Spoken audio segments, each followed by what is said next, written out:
I used to love the silence of the countryside, the way the wind moved through the trees, the way the barn door creaked when no one touched it. It used to make me feel safe, like the world had paused just long enough for me to breathe. Now, that same sound makes my chest tighten, because every time that barn door moves, I remember him, not my husband. Him, the man who wasn't supposed to be there, the man who came when Jack was gone, the man who looked at me like I was still someone worth seeing. It didn't start as anything, just two people passing through the same quiet days. But when you've been invisible long enough, being seen feels like salvation. Jack was always working, always gone. And when he was home, he wasn't really here. His body, maybe, but not his eyes, not his voice, not the part of him I married. I stopped dancing in the kitchen. I stopped laughing at my own jokes. I stopped looking at myself in the mirror because I didn't recognize who I'd become. Tired, faded, forgotten. So when he showed up, with hands that fixed what had been broken for months, with eyes that noticed the smallest things, I felt it. That shift, that ache, that soft, dangerous warmth. I didn't cheat because I stopped loving my husband. I cheated because I stopped feeling loved. So, if you've ever been the one who stayed, the one who held it all together, the one who smiled when you were breaking, then maybe, just maybe, you'll understand. And if you do, subscribe to Heartfelt Tales Unfold, because the truths we bury are often the ones we need to tell the most. And that's where the story begins. I'm 33. I live on a farm that's quieter than most people could stand. Miles of open land, grass that hums when the wind cuts through it, and a barn that's been empty since Jack's dad passed. It creaks at night, groans when it rains. I used to find comfort in it, like it was holding something ancient, something sacred. Now, it just feels like it's watching me. Jack's 38. We met when I was barely 20. He had a steadiness to him back then, hands that knew how to build things, fix things, make me feel like I was the center of something solid. He used to touch me like I was the only soft thing in his hard, working world. But the years wore that down. Work pulled him away, one trip at a time. Supply runs that turned into overnight stays. Then weekends. Then sometimes whole weeks. He'd call. He always did, but the sound of his voice over the phone started to feel like static. Present, but distant. Like he was checking in because he had to, not because he missed me. And when he was home, he was tired. Tired in a way that made his eyes heavy and his touch mechanical. Quick hugs. Quick dinners. Quick sleep. I stopped asking for more. I stopped expecting more. Because asking felt like nagging. And I didn't want to be another weight he carried. Ella is 6. She's sharp, always asking questions, always needing something. Tom is 4, still clumsy, still clinging to me like I'm his anchor. And I love them. I do. But they fill my days in a way that drains me. They fill the time, not the space. It's the kind of tired that doesn't go away with sleep. It's the kind that settles in your bones. The kind that makes you go through motions while your heart drifts somewhere else. I cook. I clean. I feed chickens, patch fences, bandage scrapes, soothe nightmares. I fold laundry that never ends. I scrub dishes while staring out a window that always shows the same thing: fields, sky, quiet. I don't remember the last time someone touched my face like it mattered. I don't remember the last time I felt anything that wasn't about someone else. The barn had been empty for years. A hollow space filled with dust, tools no one used anymore, and echoes. Until he showed up. And from that moment, the quiet started to sound different. Jack was leaving again. 10 days this time. Supply run out past the county line, something about picking up parts for the irrigation system and loading feed for the winter months. He packed early. Didn't say much. Just moved through the house like a man checking things off a list. He kissed the kids goodbye, hugged me like he was closing a door. Then he left. I watched his truck disappear down the gravel road, the dust hanging in the air long after he was gone. I'd gotten used to him leaving. That wasn't new. But something about this time felt heavier. Not dangerous. Just different. The kind of weight you don't understand until it's already settled on your chest. The first night without him, the house felt louder than usual. The floor creaked more. The fridge hummed like it was trying to say something. The wind hit the barn hard, making that old door moan. And then, the knock. It was just past noon. The sun was high, and I was elbow-deep in bread dough. The kids were drawing dinosaurs on the floor, and the knock made all three of us freeze. We don't get visitors out here. Not unless something's wrong. I wiped my hands on a towel and opened the door slow. He stood there like he belonged. Tall, broad-shouldered. Dirt on his boots. A duffel bag slung over one shoulder. He didn't smile. Just nodded once and said, "Jack said I could stay here a while. Work on the barn. Help with the fencing." I blinked. I didn't recognize him at first. Not really. Just a vague familiarity, like a face you've seen once at a barbecue years ago but never spoke to. "Caleb," he said. And then I remembered. Jack's old friend from high school. They worked on a few harvest crews together. Hadn't seen him in years. I should have called Jack to confirm. I should have asked more questions. But instead, I looked at the barn, then back at him, and said, "The barn's still standing. If you don't mind dust." He nodded again. Said, "Dust I can handle." He didn't bring much. Just a bag and a tired look in his eyes. I showed him where the spare key to the barn was, pointed out the bathroom on the side, and told him where the tools were kept. We didn't talk much. But even in silence, he took up space. Not in a loud way. Not in a threatening way. He just shifted the air. Like the room wasn't as hollow anymore. That night, I couldn't sleep. The kids were fine. The chores were done. The stars were bright. But I lay there thinking about a stranger sleeping in our barn. About how Jack never mentioned it. About how I didn't say no. I told myself it was fine. That I was being dramatic. That it was just an extra set of hands around the place. But deep down, I knew. I should have said no. But something in me was already tired of silence. I told myself to keep a distance. I wasn't naive. I knew what it would look like, my husband gone, a man sleeping in the barn. People talk in towns smaller than ours. I didn't want to give anyone a reason. So I kept it simple. Brought him food. Left it by the door. A plate in the morning. A plate at dusk. Never lingered.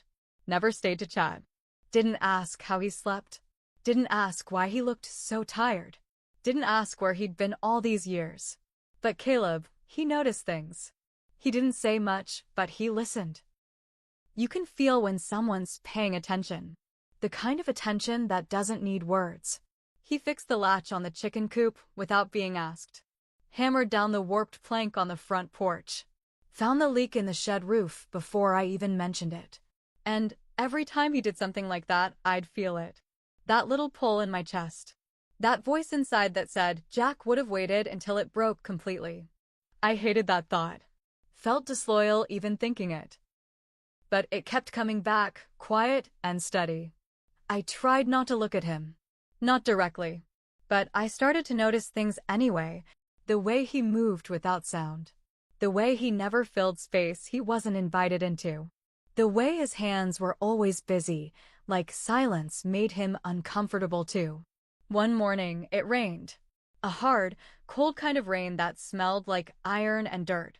I'd run outside to grab clothes off the line, and by the time I got back in, I was soaked. My hair was dripping, sticking to my neck. I didn't think anything of it, until I caught him looking, just for a second.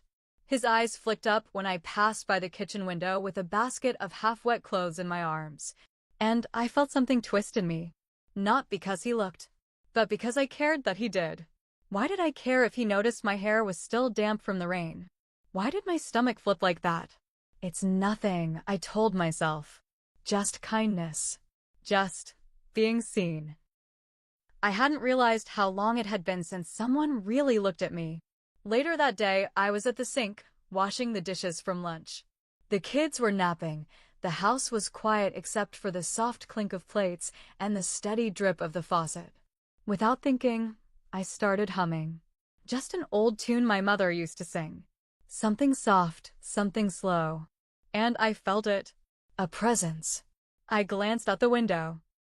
And there he was, walking past the house, hands in his pockets, eyes lifted just enough to catch mine. He smiled. Not wide, not suggestive. Just warm, gentle. A smile that said, "I hear you." And that was the moment I realized something had changed. Not out there. In me. The rain came down hard that night. Not a drizzle. Not something soft or romantic. It came fast, loud, like the sky was trying to split open. The kind of storm that makes everything shake. Thunder rolling low, wind tearing through the fields, barn doors slamming against their hinges. I was in the pantry, stacking jars when the lights flickered once, twice, then died. Total black. The kids stirred upstairs. I heard Ella call my name. I told her it was fine, that the lights would come back, that storms just do this sometimes. My voice sounded calm, but my hands were shaking. I lit a few candles. Checked the flashlight. The kitchen window fogged from the sudden cold pressing in. Then a knock, quick, urgent, not like the first time. I opened the back door and Caleb was standing there, soaked through, shirt clinging to his skin, water dripping from his hair, hands full of the tarp I'd forgotten to pull over the feed bins. "We've got to move the supplies," he said. "Wind's picking up." I nodded before I could think. Grabbed my coat. Followed him out into the dark. The rain stung like needles. We ran, boots slipping in the mud, lifting crates, covering sacks. No words. Just grunts and breath and thunder too loud to hear anything else. At one point, we both reached for the same crate. Our hands touched. It should have meant nothing. But it didn't. His fingers were cold. Rough. And they held mine just long enough to feel it. That pull. That flicker of something neither of us said aloud. We didn't speak on the way back to the house. Didn't need to. The air was heavier now. Not just from the storm. From us. Later that night, once the kids were asleep and the wind had died down, I found him in the barn with a lantern lit and his sleeves rolled up, crouched by the old generator. I told him he didn't have to bother with it. He said, "Storm like that? You'll need heat if the power stays down." He showed me where the choke was, how to reset the valve. His hands guided mine. Steady. Patient. Our shoulders touched. I laughed when the thing finally sputtered back to life. A real laugh. The kind I hadn't heard from myself in months. It echoed in the rafters, bounced off the wooden beams, and filled the space between us. And when I turned to thank him, I didn't expect it. The kiss. Soft. Barely there. But enough.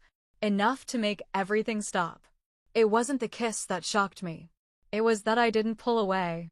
I didn't sleep that night. Not really. After the kiss, we both stood there, still, breath shallow, hearts pounding like we'd just run across the fields.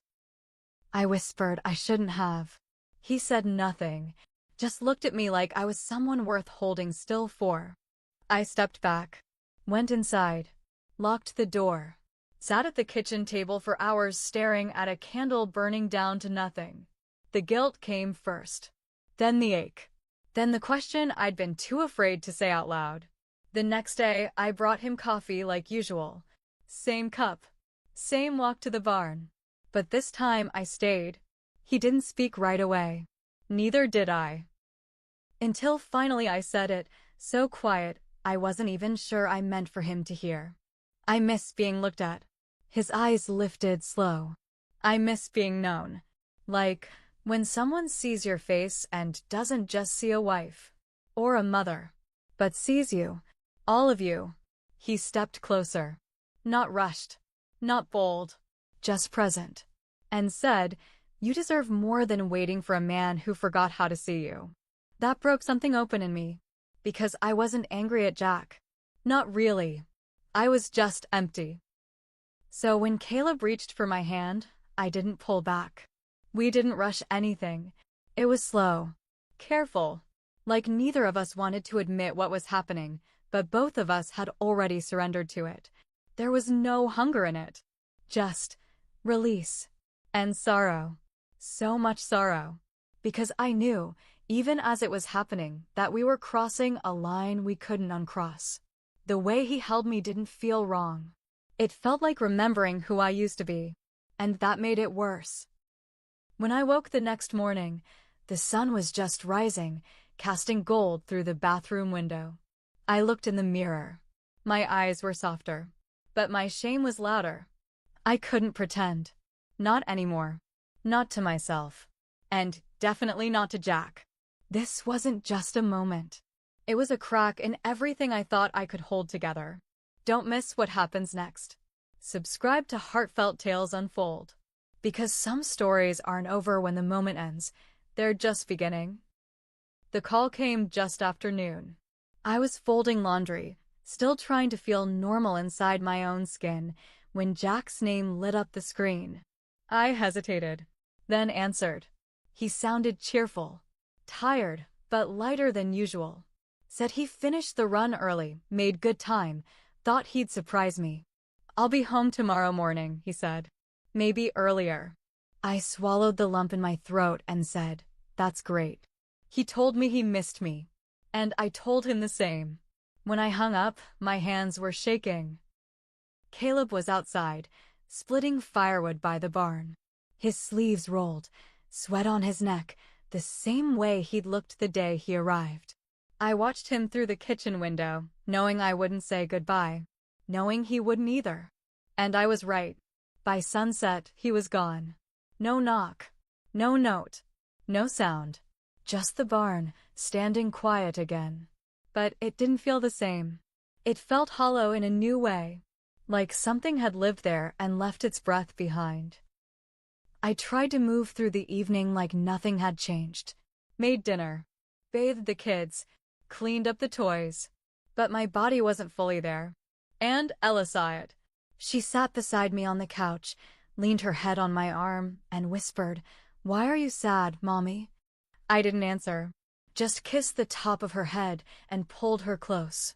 That night, after they were in bed, I sat in the dark and stared out the window. I half hoped Caleb would come back. I half hoped he wouldn't. By morning, Jack was home, covered in road dust, a little thinner, smiling like he was proud of himself. He walked in holding a crumpled bouquet from a roadside stand. Said, "Thought of you." I took the flowers. Said thank you. Smiled like I meant it. But inside, something cracked. He kissed me that night. Slow. Familiar. His hands touched my back, his breath warm on my cheek. And all I could think of was someone else's hands. Pretending is heavier than I thought it would be. It's not just the words you don't say, it's the way you hold your body. The way you smile on cue. The way you nod when he talks about the road, about the trip, about the price of grain, or the way the tires wore down faster than expected. I sit across from Jack at the dinner table and wonder, is this what most marriages become? Two people orbiting the same space, sharing meals, raising children, sleeping side by side, yet missing each other completely? I watch him reach for the salt, scratch his beard, stare at his phone between bites. And I wonder where the betrayal really began. Was it the kiss? The night? Or was it all the things I never said? The nights I swallowed my loneliness. The mornings I didn't ask him to stay. The way I let him drift away without ever grabbing his hand and saying, "I miss you. I need you. I'm fading." Maybe that was the real betrayal. Letting the silence grow so thick that when someone finally looked at me, I let myself be seen.